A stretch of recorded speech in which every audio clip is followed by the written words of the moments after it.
So something that is pretty unique to these soybeans and why we're using these instead of a typical ag soybean, these are an indeterminate variety of soybeans, meaning that once these beans go to flower and get ready to start going through the process of making an actual soybean, they continue to put on extra growth and new forage. And that's one reason they're considered a forage bean. They don't stop production of leaves and growth once they start flowering, which is what a lot of your ag soybeans are going to do because they've been bred specifically for bean production. With the Game Changer soybean, we're kind of getting the best of both worlds. We're getting really good bean production, but we're also growing a lot of extra forage after the flowering stage so that we're continuing to put on new growth and feeding your deer all the way up until potentially a frost takes out the growing process. Another reason we're putting these in right here in late April, early May, our soil temperature is already up plenty warm enough to get these in the ground. That's something you need to look at according to what zone you're planting in. If you wanted them to still be green during your archery season, then you could plant them a little bit later into the summer to know that you're going to have some really green soybeans to hunt over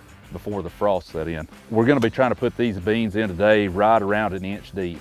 Soybeans are pretty good about being able to germ anywhere from a ½ inch of seed depth all the way to 2 inches. With the current soil temperature and the moisture we've got right now, we're going to try to put them in right around an inch deep. Now with conventional tillage and covering the beans up with a drag harrow, we're not going to get perfect and uniform seed depth across the whole field, but we'll get most of them down there in that 3/4 to 1 inch range, which will be just right for the soybeans. Then we'll come back after we harrow them in with the cultipacker to kind of seal everything off, make sure we've got a really nice firm seed bed for these soybeans to get started off in.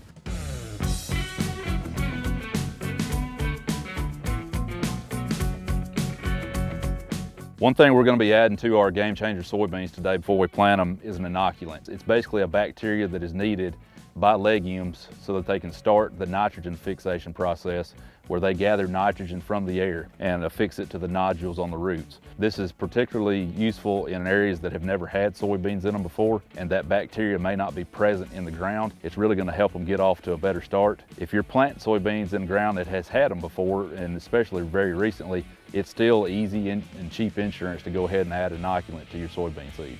So one thing a lot of people ask about planting soybeans is, do I have to have a soybean planter? Do I have to have a no-till drill? And the answer is there's a lot of different ways you can plant soybeans. We were talking about seed depth earlier. What we're trying to do is get a uniform 1 inch seed depth with these. That's not going to be perfect with the route we're choosing to plant these in, like it would be with a soybean planter or a no-till drill where you're going to have really good depth control over your seed. But you can plant your beans just a tad heavier, maybe 10 to 15% heavier if you're broadcasting, to ensure that the majority of the seeds you spread get at the correct seed depth. So don't be afraid to plant soybeans just because you don't have a soybean drill. Broadcasting works great. You just have to get them covered a little bit so that you don't have a lot of pests eating them, birds, and you'll also get a lot higher germination rate when that seed is covered a little bit versus laying on top of the ground.